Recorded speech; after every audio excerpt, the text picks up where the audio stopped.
It has been a rite of passage for so many youngsters in Yamhill County. Lessons at the McMinnville Aquatic Center. Lessons learned that lead to competition. Competition that creates champions. This is the legacy of Mac High's back-to-back state champs in girls swimming. Those years were 2003 and 2004, but the hard work began years before. My older brother was doing swim team and I came to pick him up with my mom. And he said, "You're gonna hate this. Swimming's terrible."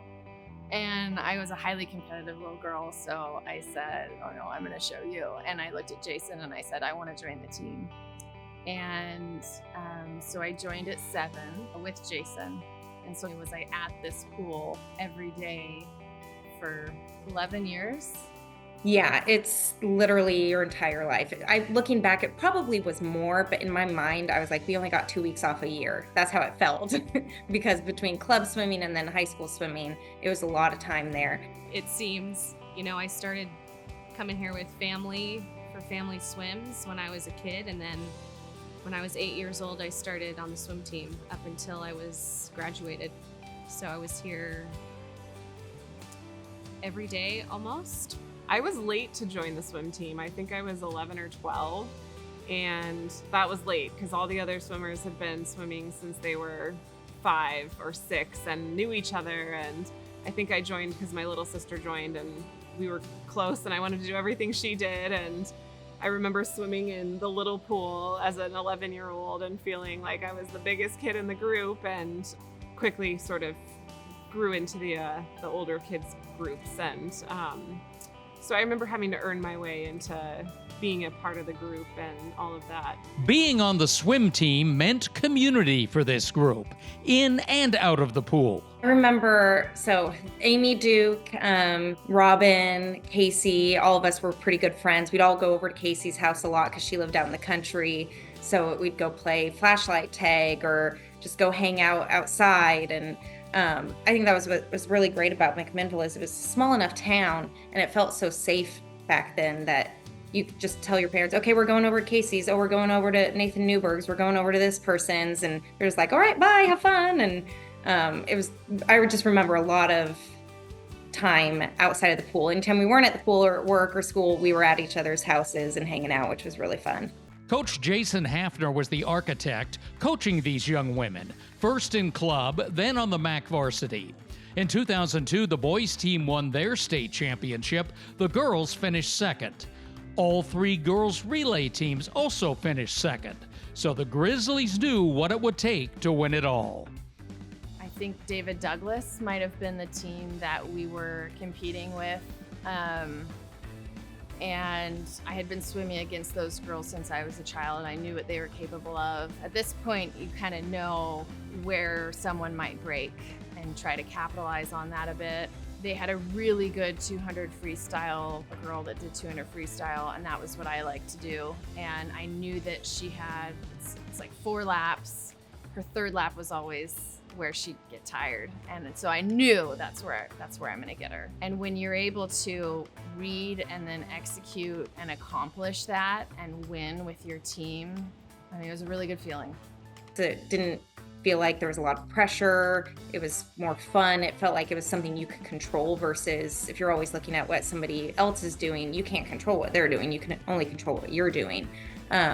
So I know we all, especially after losing to Jesuit the year before, we all were very motivated to beat them. But I think we did a good job of only looking at ourselves and how we could get better versus comparing ourselves to other competition throughout the year. The 2 championship squads were both talented and deep.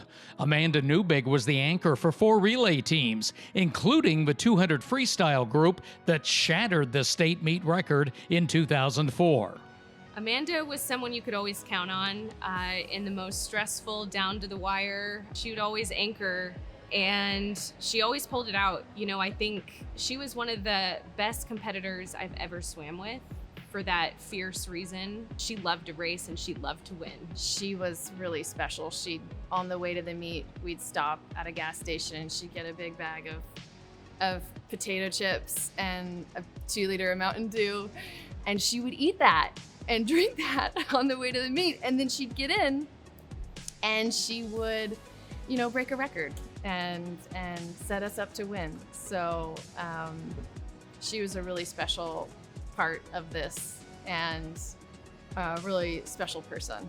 Kaylin Hutchinson was a butterfly ace who qualified for state all 4 years. She was part of 3 relays on that first championship team in 2003. Kaylin was I grew up with her from a young age, and she was always in the butterfly, racing that clock for her 100 fly. And so she was kind of there my whole time swimming, both with McMinnville Swim Club and the high school team. She always showed up for that fly spot.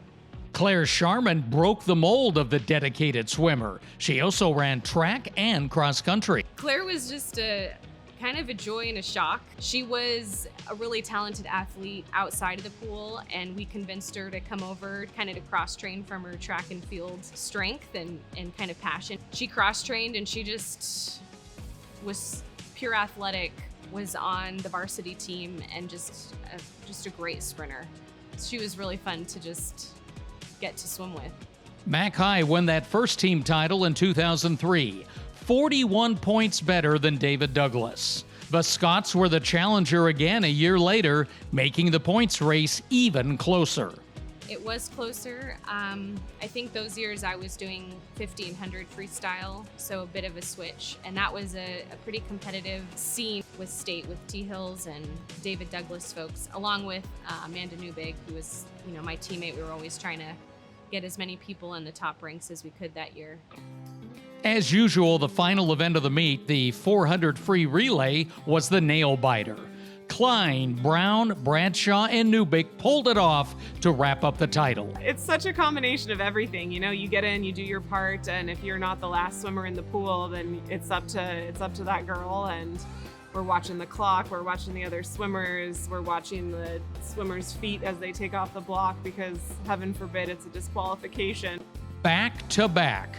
2 Big Blue trophies, 3 relay championships, 10 individual placers, and 2 dips in the pool for Coach Hafner. Such a fun time, and to really go from, I'll never forget that conversation where he called me a deer in the headlights on the blocks, and to really grow up into the sport and to be successful after a late start was great. It really meant a lot. You put in the hours, and it's nice to feel like it pays off at the end. 1 year later, the Grizzlies were in the hunt again in 2005, facing a new nemesis in Westview. This time, Mac would have to settle for second place. The Grizz went out with a bang, though, winning that last event, the 400 free relay. We did. That was a pretty special relay. I think we just wanted it so bad after kind of our good run, especially the group left, and kind of just hope to carry on a legacy that we've been a part of for so long. If you can't win, you might as well win a relay.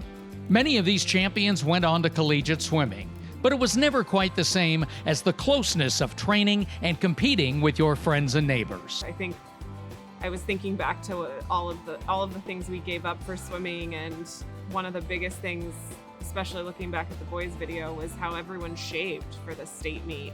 The boys shaved their heads, and the girls we'd spend the whole season not shaving our legs just so you could shave at state to have that edge to feel the water. And it was your life at the time. You lived and breathed in the pool and with your team. It felt like we worked for it.